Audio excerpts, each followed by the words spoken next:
Asseverando Paulo a sua condição de cooperador de Deus e designado à lavoura e edifício do Senhor, nos seguidores e beneficiários do Evangelho que o cercavam, traçou o quadro espiritual que sempre existirá na terra em aperfeiçoamento entre os que conhecem e os que ignoram a verdade divina. Se já recebemos da Boa Nova a lâmpada acesa para a nossa jornada, somos compulsoriamente considerados colaboradores do ministério de Jesus, competindo-nos a sementeira e a construção dele em todas as criaturas que nos partilham a estrada. Conhecemos, pois, na essência, qual serviço que a revelação nos indica. Logo, nos aproximemos da luz cristã. Se já guardamos a bênção do Mestre, cabe-nos restaurar o equilíbrio das correntes da vida, em que permanecemos, ajudando aos que desajudam, enxergando algo para os que jazem cegos, e ouvindo alguma coisa em proveito dos que permanecem surdos, a fim de que a obra do reino divino cresça, progrida e santifique toda a terra. O serviço é de plantação e edificação, reclamando esforço pessoal e boa vontade para com todos. Porquanto, de conformidade com a própria simbologia do apóstolo, o vegetal pede tempo e carinho para desenvolver-se.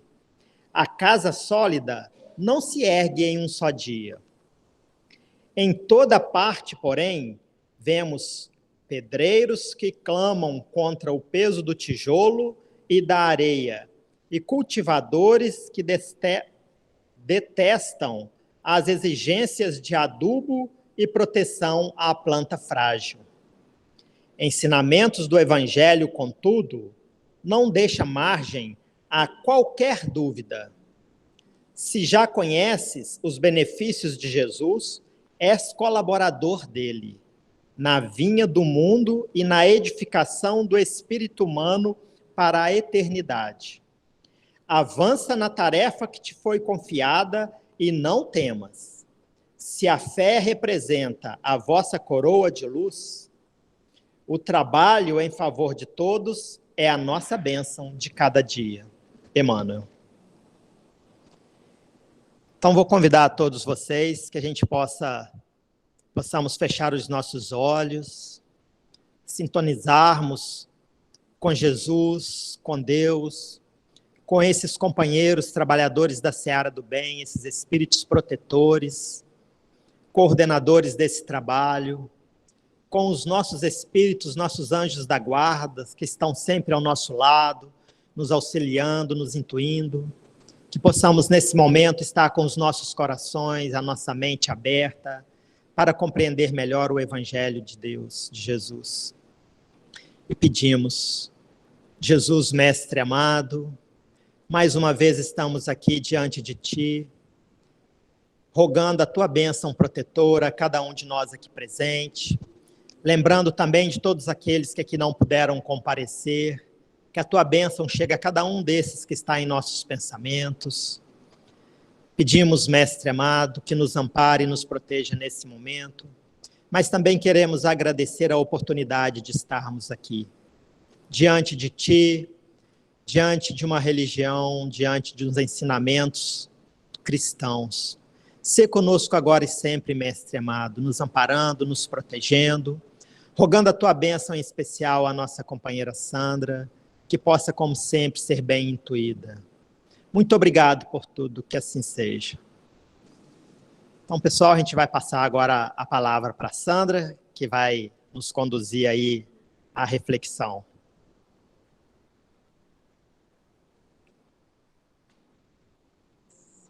Vou te pedir para colocar aqui. Posso colocar aqui?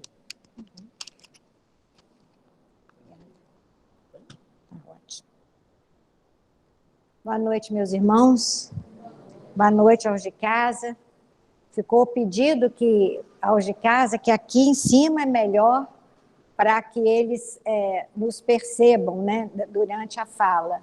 Então, vocês vão me desculpar, eu gosto de estar rodando aí entre vocês, mas para agradar a todos, vamos ficar aqui em cima da tribuna. Aliás, Jesus também ficou em cima do monte, né? Ele sabia que, conhecedor de todas as leis, que em cima do monte a voz sai melhor. Então, que a minha voz também possa sair melhor e chegar a todos aqui essa noite. O tema da palestra nos foi passado pela casa, a lei de igualdade. E nós colocamos aqui as palavras de Jesus gravadas por João, no capítulo 13, versículo 34. Amai-vos uns aos outros, tanto quanto eu vos amei. Amai-vos uns aos outros, que nos amemos uns aos outros, tanto quanto ele nos amou. Isso nos coloca em igualdade uns com os outros, que nos amemos assim como ele nos amou. Então, fica a lei, o imperativo, a ordem de Jesus para todos nós, que nos entendamos, que nos amemos uns aos outros. E a gente olha ali a lei de igualdade.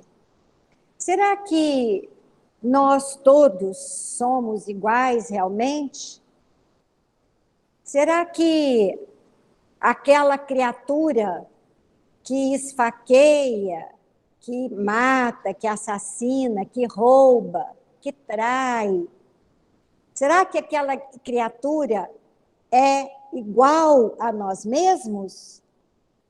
Jesus falou, nos ensinou a orar, diz Pai Nosso. Então, ele é o Pai nosso, de todos nós. Mas será que nós somos iguais àqueles que moram nos casebres mais pobres, destituídos de tudo? Será que nós somos iguais àqueles que arrastam suas esposas pelos cabelos, maltratam, não aceitam que a mulher seja igual a ele e a trata como um ser inferior? Como, por exemplo, lá em Roma, que a mulher era tratada como cavalo, da mesma forma que os cavalos. Será que somos realmente iguais? Mas a gente olha aqui uns para os outros, um é mais alto, outro é mais baixo, outro tem mais sangue, mais fervor nas veias, o outro é mais calmo, mais sereno. Será que somos realmente semelhantes uns aos outros ou temos as nossas diferenças? Se temos as mesmas propriedades no nosso sangue, o que é que nos torna diferentes, então, em alguns pontos uns dos outros? Então, essa lei de igualdade, Kardec perguntou aos espíritos e explorou, né, para que eles nos trouxessem as ponderações e os pontos de vista da espiritualidade maior, de Jesus, das leis de Deus, para que as conhecêssemos aqui na Terra. Muitas vezes contra a nossa vontade, principalmente aqueles machões, né, aqueles soberanos do lar, que diz o Evangelho segundo o Espiritismo. Eles se dizem, aqui eu mando e sou respeitado. E o Evangelho fala, e sou também detestado lá por dentro, na cabecinha, às vezes, de filhos e de companheiras com ele convivem. Então, é sobre essa lei que vamos estudar esta noite. Nós colocamos várias cenas de Jesus durante a nossa palestra, mas alguma coisa aqui não deixou que abríssemos o nosso computador. Então, infelizmente, nós vamos ficar privados das figuras de Jesus que tanto nos inspira, não é, a olharmos. Aqui haveria Jesus como se estivesse nos abençoando, mas sabemos que na mente ele certamente está. Para iniciar, vou contar uma historinha sobre José, que viveu lá no sul de Varsóvia. José era uma criatura muito simples, de vida muito rude. E certo dia, ele recebeu um bilhete de trem com um convite de casamento chiquérrimo para que ele fosse, na primeira classe do trem, visitar um primo que estava casando na capital. José olhou aquele convite, aquele ticket do trem, e olhou aquele convite chiquérrimo. Pensou, por que é que esse primo está me convidando para um casamento na capital, eu com a minha simplicidade? Bom, de repente, ele terá lá uma roupagem apropriada para mim, né, para assistir às bodas para a qual ele está me convidando. Então, no dia certo, na hora certa, José foi à estação para tomar o trem. Ao chegar à estação, ele percebeu que havia de um lado pessoas muito elegantes, muito bem vestidas, muito arrumadas. E ele, na sua simplicidade, falou assim: eu não vou me juntar àquele pessoal ali. Eu vou esperar e ver onde eles vão entrar, em qual vagão, e vou me posicionar aonde eu acho que é meu lugar. Mas olhando para a esquerda, ele viu ali na plataforma da estação criaturas muito simples, praticamente andarilhos. E ele falou: bem, eu acho que eu estou no meio termo, mas eu prefiro me juntar, me reunir àquele pessoal daquele lado. Quando o trem apitou para dar a saída, ele então, o que fez? Entrou no vagão da bagagem, onde havia entrado aquele pessoal também, andarilhos, obrigada, querida, que estavam na plataforma do trem. Entrou junto com eles e se escondeu naquele compartimento reservado às bagagens. Lá naquela primeira parada, o maquinista começa a revistar. Chega, então, aquela parte das bagagens para algumas pessoas já descerem, encontra José. E fala: meu filho, você está aqui, senhor, indevidamente. Aqui não é lugar de bagagem, não é lugar de passageiro. Aí José, muito envergonhado, mostrou o seu bilhete, que era de primeira classe. Então, o maquinista falou: eu vou conduzi-lo ao vagão de primeira classe, porque é lá que o senhor tem direito. Então, antes de iniciarmos o nosso estudo, a gente faz uma perguntinha. Será que José se considerava igual àqueles que estavam no vagão da primeira classe? Qual seria a nossa posição se estivéssemos no lugar do José? Para onde nós iríamos? Qual vagão seria de nossa escolha? Então, vamos deixar o José quietinho, enquanto vamos lendo a nossa lição da noite, a que nos propomos. Nós vamos ao Livro dos Espíritos.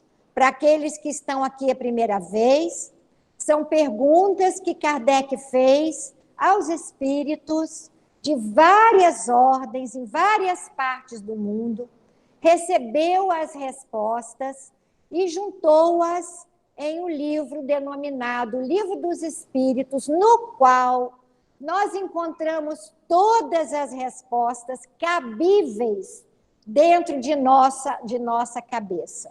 Tudo que perguntarmos, nós achamos resposta no Livro dos Espíritos.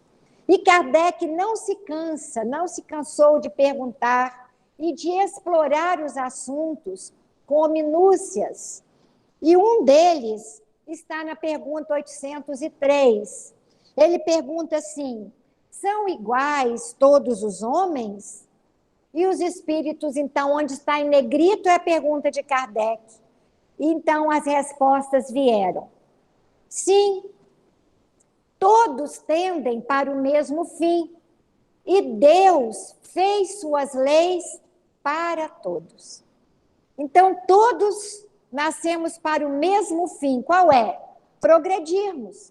Não é sairmos da nossa essência humilde, de criaturas que ainda estamos na infância, no jardim de infância do crescimento espiritual, e partirmos para um fim mais alto. Dizeis frequentemente: o sol é luz para todos, e enunciais assim uma verdade maior e mais geral do que pensais. Então, o sol é luz para todos nós que estamos aqui na Terra, sejamos maldosos ou sejamos criaturas de caráter, seja como for, ele está lá nos iluminando a todos. Depois os espíritos continuam. Os homens estão submetidos às mesmas leis da natureza. Todos nascem igualmente fracos, acham-se sujeitos às mesmas dores, e o corpo do rico se destrói como o do pobre. Deus, nenhum homem concedeu superioridade natural, nem pelo nascimento, nem pela morte. Todos aos seus olhos são iguais. Então, aos olhos de Deus, todos temos os mesmos direitos, todos somos iguais. O corpo do rico se destrói como o corpo do pobre. As dores que vêm trazer sofrimento para o rico são as mesmas dores para o pobre. Aí, no Evangelho segundo o Espiritismo, capítulo 7, denominado Bem-aventurados pobres de espírito, item 11, que é assinado por Lacordaire, depois a gente vê um pouquinho mais sobre isso. Lacordaire diz assim: o orgulho é o terrível adversário da humildade. Se o Cristo prometia o reino dos céus aos mais pobres, é porque os grandes da terra, aqueles que acham que o corpo deles é diferente dos pobres, não é? Os grandes da terra imaginam que os títulos e as riquezas são recompensas deferidas aos seus méritos. Quer dizer, eu sou rico porque eu tenho muitos méritos, sou muito importante, sou muito inteligente. Então, eu nasci em favor acima, né, daquele que vive em desfavor. E esses se consideram de essência mais pura do que a do pobre. E aqui a gente vimos que somos iguais. Julgam que os títulos e as riquezas lhes são devidos, pelo que, quando Deus lhes retira, o acusam de injustiça. Ó irrisão e cegueira! Pois então Deus vos distingue pelos corpos? O envoltório do pobre não é o mesmo que o do rico? Terá o Criador feito duas espécies de homens? Os mais ricos e os mais pobres? Tudo que Deus faz é grande e sábio. Não lhe atribuais nunca as ideias que os vossos cérebros orgulhosos engendram. Mas aí, a gente está lá na cidade grande e olha lá os altos edifícios, as casas luxuosas, não é? Pelas ruas afora, e sabemos que lá adiante vivem criaturas nas enxergas. Como que nós podemos justificar toda essa dessemelhança entre nós que somos irmãos? E Kardec vai sempre perguntando aos espíritos. Lá no Evangelho, item 11, continuando a história do Lacordaire, diz assim: ó rico, enquanto dormes sob os dourados tetos, ao abrigo do frio, ignoras que jazem sobre a palha milhares de irmãos teus, que valem tanto quanto tu. Não é teu igual infeliz que passa fome? Ao ouvires isso, bem o sei, revolta-se o teu orgulho. Concordarás em dar-lhe uma esmola, mas em lhe apertar a mão fraternalmente, nunca. Aí viva a criança, né, que Jesus disse, deles é o reino dos céus, porque a criança não nota se aquele que lhe pede a mão ou um abraço está mal vestido, mal cheiroso ou perfumado. Pois que, dirás, eu de sangue nobre, grande aqui na terra, igual a este miserável coberto de andrajos, vã utopia de pseudo-filósofos. Se fôssemos iguais, por que o teria Deus colocado tão baixo e a mim tão alto? É exato que as vossas vestes não se assemelham, mas despivos ambos. Que diferença haverá entre vós? A nobreza do sangue, dirás. A química, porém, ainda nenhuma diferença descobriu entre o sangue de um grão-senhor e o sangue de um plebeu, entre o do senhor e o sangue do escravo. Quem te garante que também tu já não tenhas sido miserável e desgraçado como ele? Que também não hajas pedido esmola, que não a pedirás um dia a esse mesmo a quem hoje desprezas. A vida dá voltas, não é? São eternas as riquezas, não desaparecem quando se extingue o corpo envoltório perecível do seu espírito. E assim vai, belíssimamente narrado o Evangelho segundo o Espiritismo, essa mensagem assinada por Lacordaire. Lacordaire viveu ao tempo de Kardec e assistiu às mesas girantes. Quem lê a biografia dele, a gente não trouxe para a gente não se estender muito, lá na Wikipedia tem, diz que ele foi uma criatura que não acreditava em Deus, mas que depois, por motivos que a vida trouxe difíceis para ele passou a ser cristão. E ele escreve uma carta que está registrado na sua biografia, na internet, a uma senhora dizendo: bem, eu fui já cristão, eu fui assistir às mesas girantes. Muito interessante as coisas que me falaram, as notícias que me deram de coisas inusitadas que as pessoas não conhecem. Mas olha, eu não dei maior valor, sabe por quê? Porque os espíritos sempre estiveram ditando notícias aí na Terra. Quantos apóstolos, quantos profetas, né? Quantas pessoas que rodearam Jesus, que falaram com os espíritos. Para mim, isso não é novidade. Me admira muito que haja sessões em que comparecem tantas pessoas. Então, ele se tornou, inclusive, um grande orador. Ele foi pároco lá na Catedral de Notre Dame, e ele pediu, então, a Kardec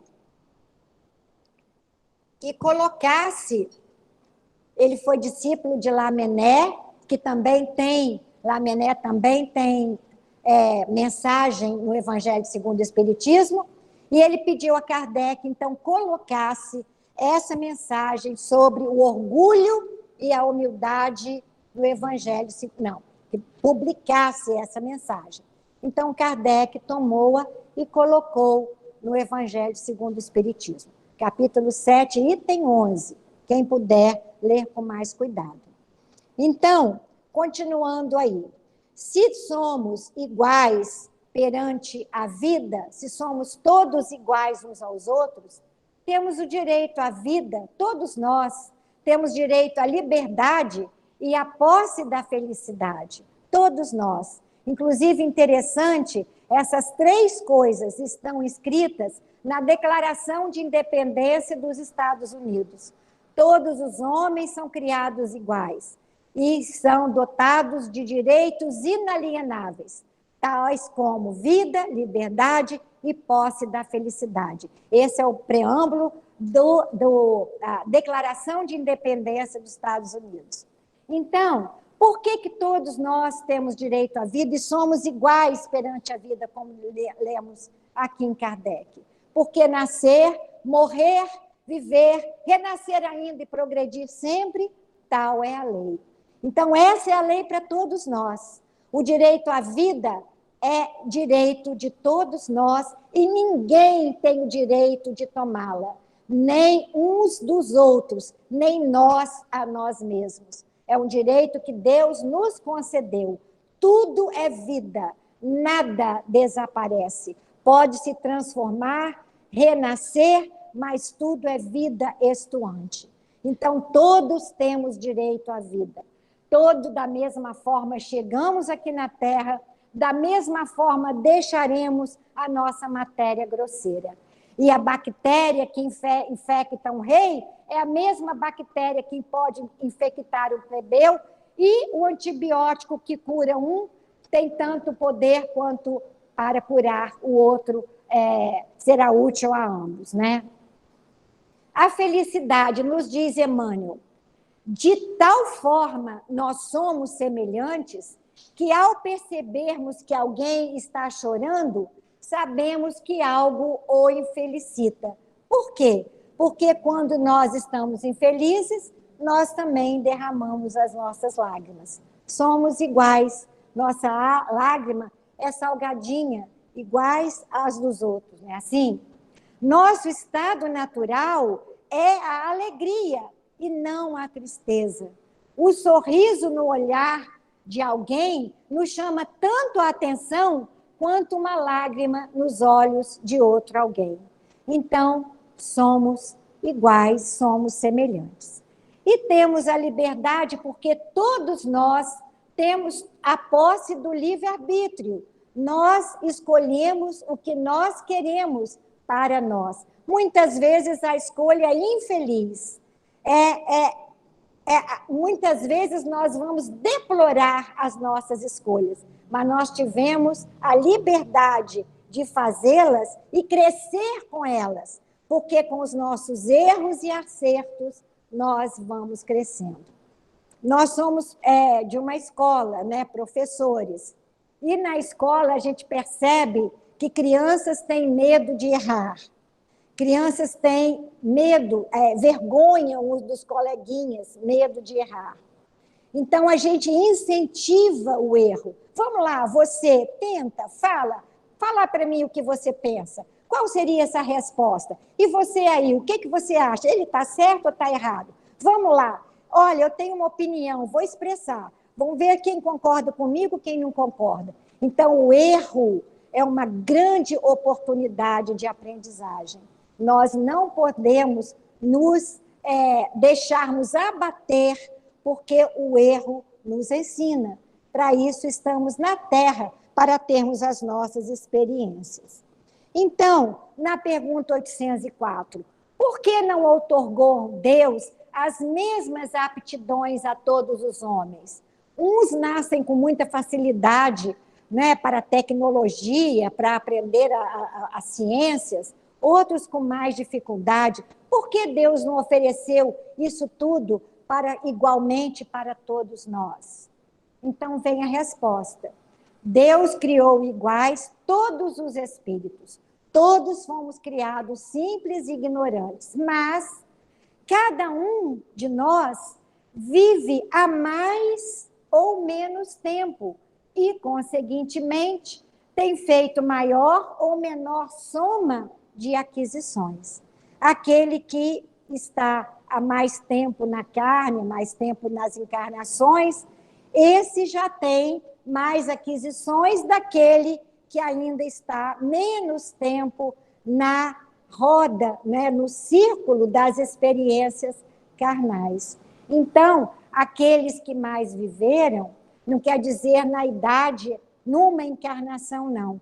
Porque muitas vezes uma pessoa de idade tem menos conhecimento, menos sabedoria até do que um outro mais jovem. Estamos dizendo no tempo de criação divina. Então, teve mais experiências na carne.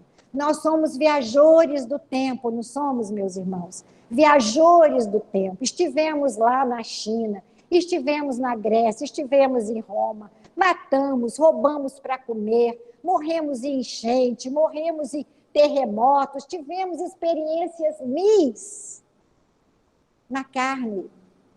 Então, hoje já estamos aqui de posse, né, de um conhecimento espírita, de um desejo de melhora, né, de uma vontade do crescimento espiritual. Então, nisso é que somos dessemelhantes, porque uns já têm mais experiências de vida, já pensa com mais nitidez, com mais honradez, com mais caráter. Outros já pensam de forma mais simples, né? Ainda idolatram criaturas por nada. Às vezes a gente vê, meu Deus, aí os palcos recebendo criaturas, milhões de criaturas ovacionando, às vezes por um nada. Mas cada um tem o seu ritmo. A árvore só cai o fruto só cai da árvore maduro, não é assim? Então, cada um tem seu tempo e nós precisamos respeitar o tempo de todos nós. Então, dizem os espíritos, a diferença entre os espíritos está na diversidade dos graus da experiência alcançada. Então, é a experiência que alcançamos e da vontade com que obram. Porque muitas vezes nós estamos na carne, vivendo, renascendo, e ainda não estamos com vontade de nos melhorar. Somos espíritos cansados, mas ainda fracos de vontade. E a vontade com que obram, vontade que é o livre-arbítrio com que Deus nos dotou. Daí o se aperfeiçoarem uns mais rapidamente do que outros, o que lhes dá aptidões diversas. No Evangelho está lá, a desigualdade das riquezas é um desses problemas que se procura em vão resolver, se não se considera senão a vida atual. A primeira questão que se apresenta é esta: por que todos os homens não são igualmente ricos? Não são por uma razão muito simples, é que eles não são igualmente inteligentes, ativos e laboriosos para adquirir, nem moderados e previdentes para conservar. Que às vezes a criatura adquire e se desfaz daquilo rapidamente sem um bom senso, né? Então não são previdentes e moderados para conservar aquilo que adquiriram. A fortuna, igualmente repartida, daria a cada qual uma parte mínima insuficiente. Tivéssemos 1 milhão aqui, daria uma parte mínima insuficiente das nossas necessidades. Que, supondo-se que essa repartição seja feita, que dividíssemos o dinheiro igualmente, o equilíbrio estaria rompido em pouco tempo pela diversidade de caracteres e de aptidões. Um gastaria o dinheiro de forma sensata, o outro não aplicaria o dinheiro, é como a parábola dos 10 talentos, né? Um gasta ali 5 de uma forma, outro gasta 3 de outra, o outro enterra, não quer fazer o talento progredir, né? Render. Então, mesmo que a quantia fosse igual para todos nós, logo um estaria mais aquinhoado do que o outro, mais bem de vida do que o outro, porque teria sensatez da forma como preservar, né, ganhar e preservar, fazer com que aquele dinheiro rendesse. A reencarnação mostra a justiça divina, No que tange à riqueza, todos passaremos por ela, quer seja nesta vida ou em outra. Já lemos hoje aqui que um dia estivemos ricos, outro dia podemos estar pedindo esmola, não é? E isso não quer dizer que estejamos sempre na mesma condição folgada financeira que hoje. As coisas, nós, quando chegamos no plano espiritual, nós mudamos totalmente o nosso modo de ver, o nosso modo de pensar. Tem até uma historinha que me passou agora pela mente do Chico Xavier. Chico Xavier, com aquele nosso irmão, que o nome, infelizmente, não lembro agora, um que escreveu muito sobre Esperanto. Não sei se os irmãos aí que lidam mais com o livro lembram. Esse irmãozinho esteve lá com o Chico e Chico contou para ele: meu irmão, eu sonhei com suas tias, eu estive com suas tias no plano espiritual. E você sabe, lá na cristaleirazinha da casa delas, lá no espaço, tinha seus livros. Elas guardam uma cópia dos livros que você escreveu aqui na Terra. Aí ele falou: jura, Chico, mas isso é uma notícia maravilhosa. Aí o Chico disse para ele: mas tem um detalhe, certas páginas do livro, dos seus livros, brilhavam mais do que outras páginas. E eu perguntei a elas, aí é que está a nossa mentalidade de encarnados, né? O Chico com a mentalidade dele de encarnado. Essas páginas que brilham mais são as páginas mais bonitas, né? Mais, talvez mais poéticas. E a resposta das suas tias foi o seguinte: não. Essas páginas que brilham mais são aquelas que meu sobrinho escreveu com mais sacrifício. Elas brilham mais. Então, o que a gente faz com mais sacrifício, brilha mais. E o que na Terra, o juízo de valor que a gente faz, não é o juízo de valor que é feito lá no espaço, que nós faremos certo dia. As páginas nossas de vida, de mais sacrifício, são aquelas que certamente vão nos ajudar mais, vão brilhar mais na nossa psicosfera, no plano espiritual. Aqui na Terra, nós ainda julgamos tudo sob o prisma muito materialista, né? No livro Céu e Inferno, aqui, que pena que não tem a figura, porque o computador deixou de mostrar figuras.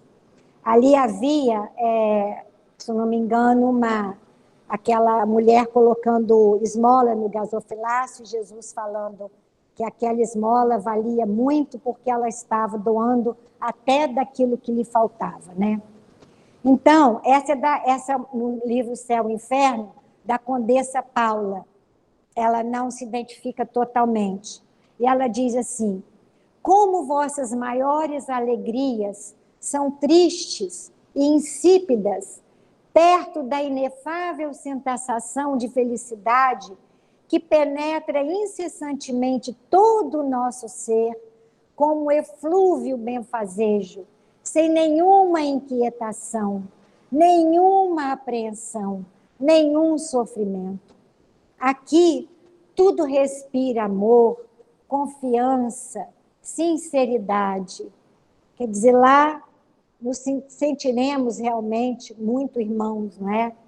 Por toda parte, corações afetuosos, em toda parte amigos, em parte alguma invejosos, ciumentos, que tanto nos acabrunham aqui na terra. Tal é o mundo onde estou, meu amigo, e ao qual chegareis infalivelmente, seguindo o reto caminho.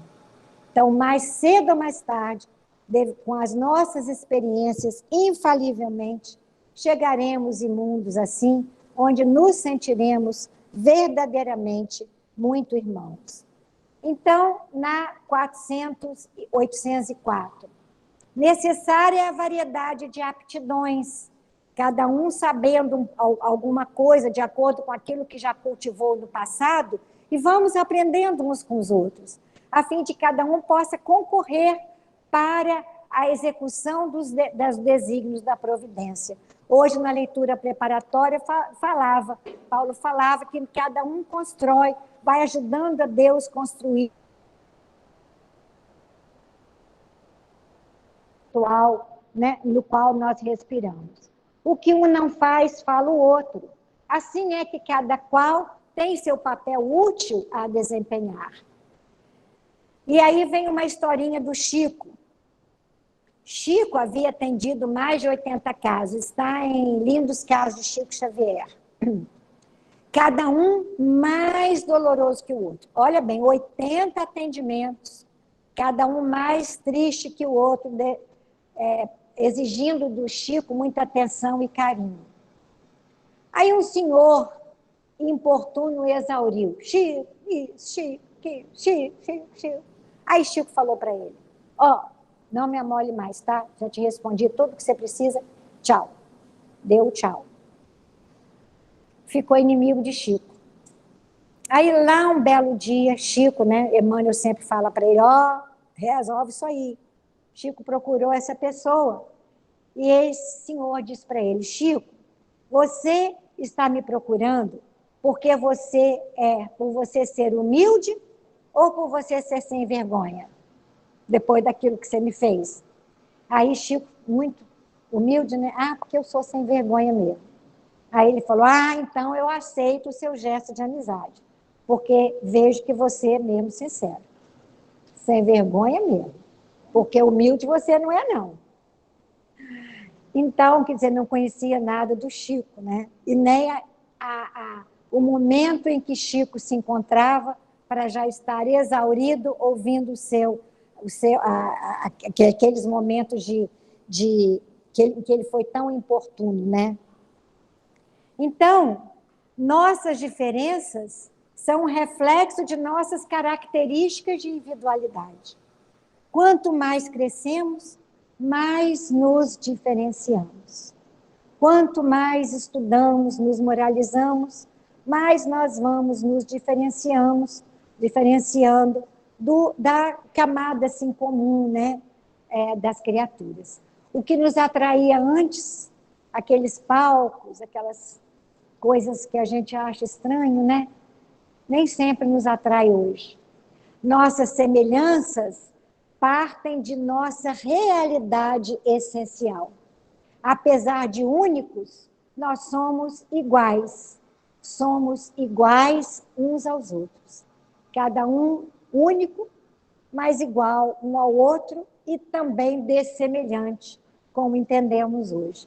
Somos constituídos da matéria-prima do amor divino, o que faz semelhante o pobre e o rico, o ateu e o crente, o negro e o amarelo.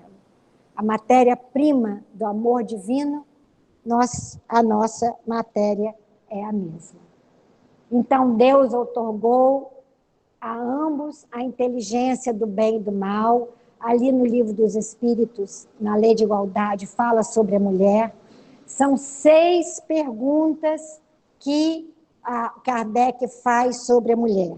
Agora aqui, as mulheres. Agora aqui são algumas pinceladas, para não nos alongarmos. Deus outorgou a ambos, homem e mulher, a inteligência do bem e do mal e a faculdade de progredir. A inferioridade da mulher em certos países provém do predomínio injusto e cruel que sob ela assumiu o homem. A mulher é mais fraca fisicamente do que o homem para lhe determinar funções especiais. Ao homem os trabalhos rudes, à mulher os trabalhos leves, a ambos o dever de se ajudarem mutuamente. Deus apropriou a organização de cada ser às funções que lhe cumpre desempenhar. Tendo dado à mulher menor força física, deu-lhe ao mesmo tempo maior sensibilidade em relação com a delicadeza das funções maternais e com a fraqueza dos seres a ela confiados. Uma senhora, Wanda Miller, perguntou a Chico sobre a mediunidade de desdobramento, que ela achava que havia diminuído.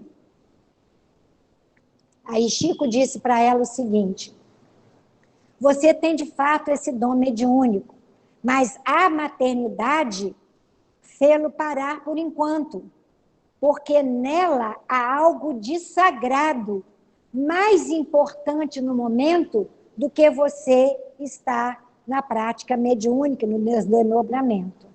Quando você ficar mais idosa, sua mediunidade vai reaparecer mais desenvolvida, com possibilidade de lhe ser e aos seus familiares mais útil, trazer mais novidades do espaço.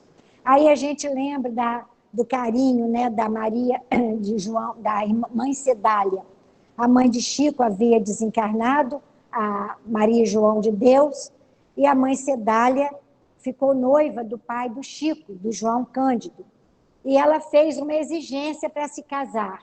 Somente me casarei com você se permitir que ajunte em nosso lar para os criarmos, os filhos de sua primeira mulher, nossa santa irmã Maria João de Deus, os quais vivem por aí distribuídos e criados ao léu da vida.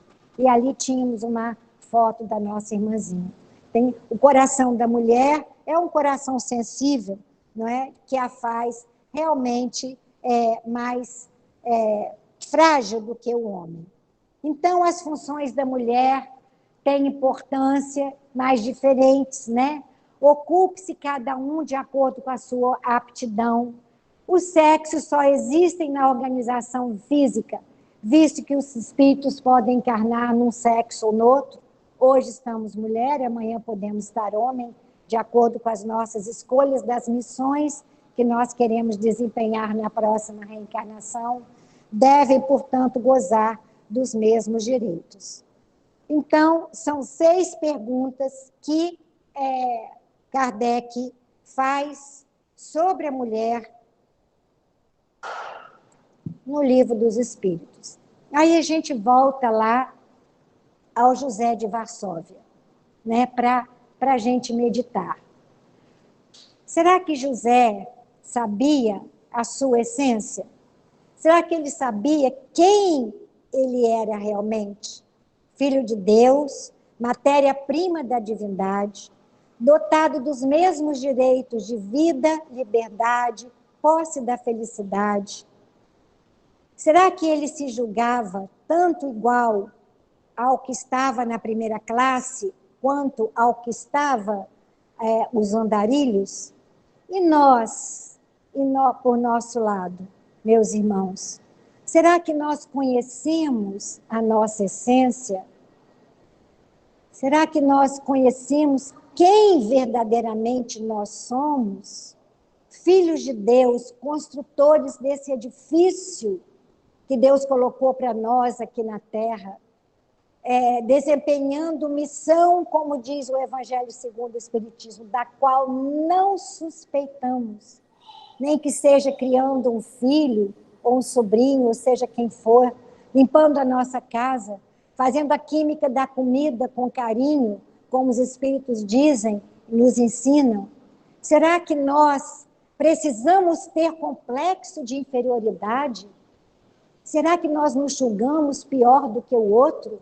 Será que nós temos medo de expor as nossas ideias, como as crianças de escola?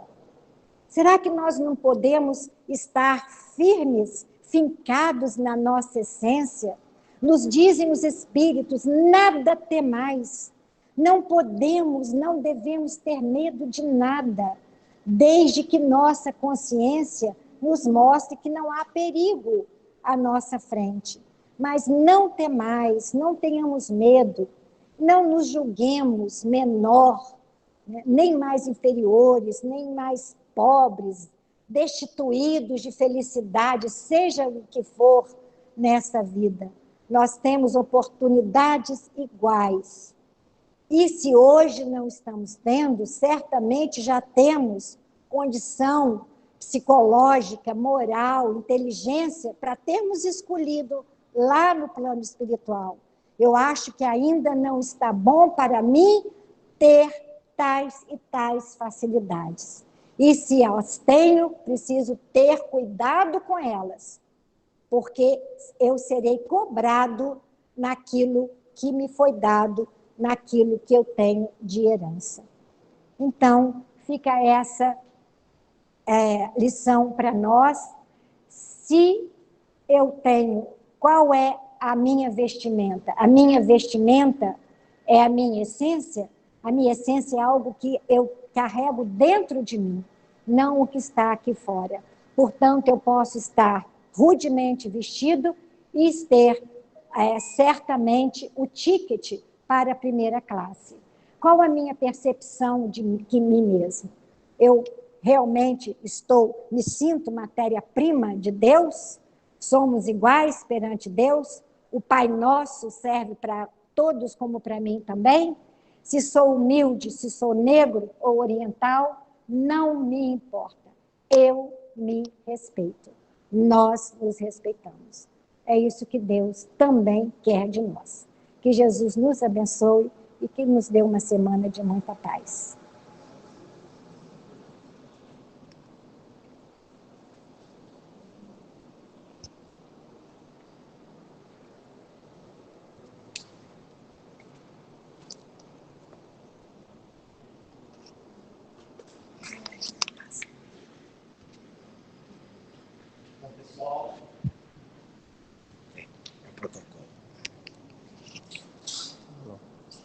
Bom, agora a gente tem aí uma boa mensagem para que a gente possa meditar, né?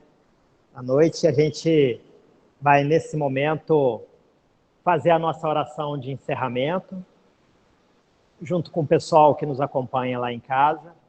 Aqui, a todos que estão aqui, logo depois da prece de encerramento, a gente tem a aplicação dos passes. Não é obrigatório, é para aquele que queira, para aquele que se sinta bem. O passe é apenas uma imposição de mãos, onde a gente faz uma oração para que aquela pessoa, né? Só precisamos de manter o corpo relaxado. A gente vai reduzir a luz um pouco, que ajuda na nossa meditação. Então a gente vai fazer a prece de encerramento. Logo depois, fica à vontade, aquele que quiser só permanecer no lugar quietinho aí, que os passistas vão passar para aplicar o passe aqui no salão mesmo. Então, nesse momento, mais uma vez, fechamos os nossos olhos, pensamos em Jesus, pensamos em Deus, esse Pai de amor, de bondade, de justiça, que está sempre ao nosso lado, que nos abraça e nos ama no degrau em que nós estamos, diante das nossas falhas e dos nossos erros, está sempre junto de cada um. Que possamos sentir a nossa fé fortalecida a cada dia, que possamos ter a fé raciocinada, rogar a Jesus, esse mestre, que teve entre nós e nos trouxe a lei de amor, que nos ensinou a compreensão, a tolerância, que exemplificou a caridade. Ó Mestre amado Jesus, faça de nós um instrumento do teu trabalho e da tua boa vontade. Nos auxilia, nos ampare a todos. Que possamos, nesse momento, estar ligado a Ti com os nossos pensamentos e os nossos sentimentos. Que possa esses trabalhadores da seara do bem, que conhecem a nossa necessidade, a nossa alegria, a nossa tristeza, doar aquilo que nós necessitamos, físico e espiritualmente. Muito obrigado por tudo que temos recebido, Senhor. Fique conosco, agora e sempre. Que assim seja.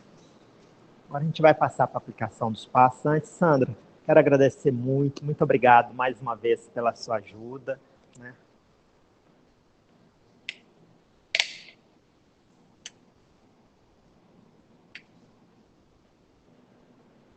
Os passistas que puderem nos ajudar, possam chegar até aqui à frente, por favor.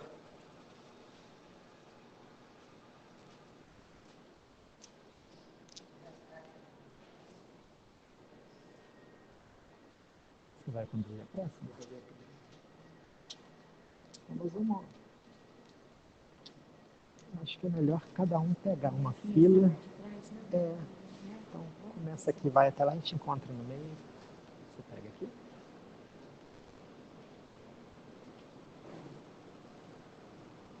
Isso, pode pegar uma fila.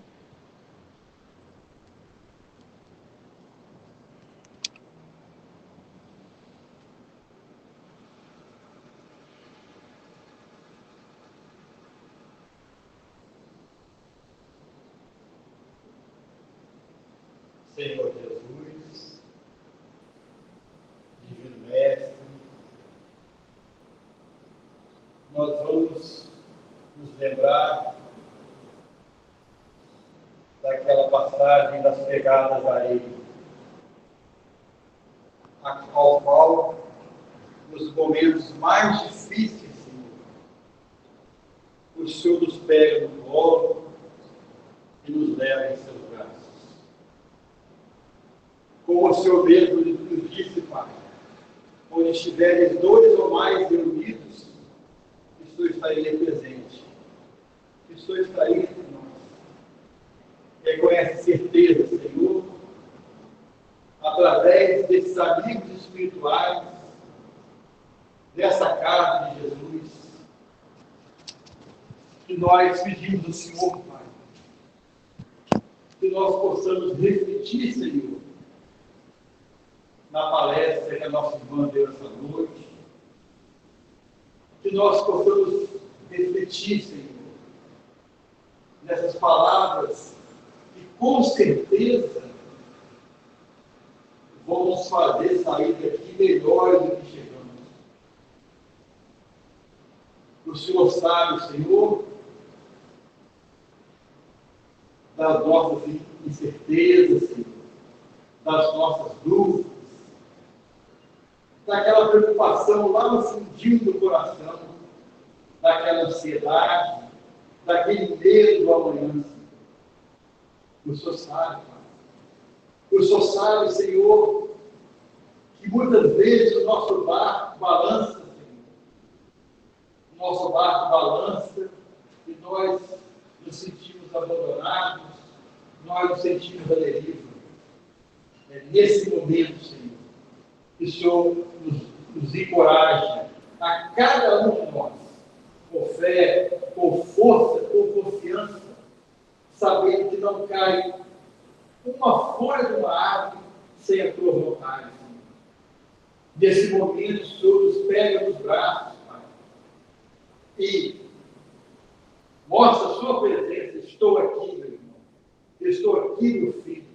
Estou aqui, minha filha. E com essa certeza, Senhor, desse pegar nos braços da espiritualidade a cada um de nós, nesse momento, que nós vamos nos fortalecendo em confiança, em paz, em equilíbrio, para ter certeza da sua presença em nossas vidas.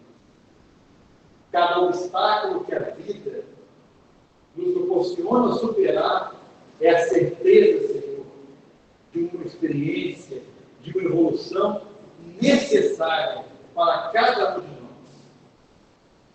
A doutrina espírita nos coloca o futuro em nossas mãos, sabendo que tudo aquilo que nós plantarmos, nós vamos colher.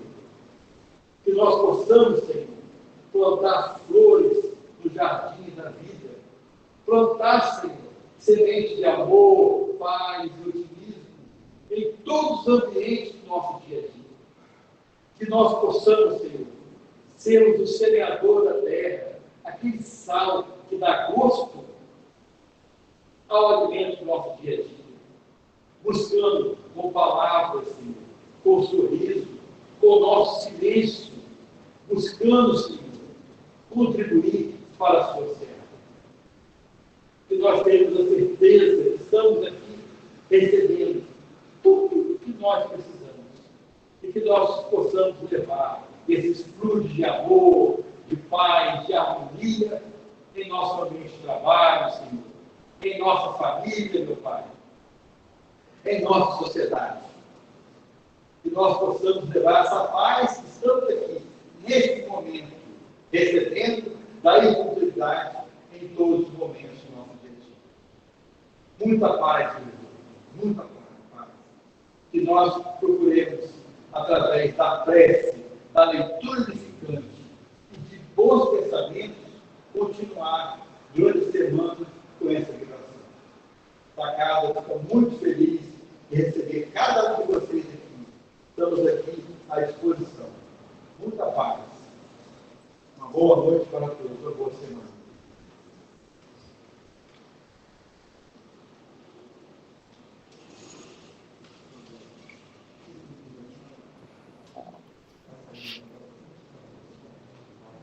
Boa noite a todos, irmãos e irmãs. Até a próxima, com a proteção de Deus. Boa noite. Boa noite a todos. Até a próxima. Boa noite.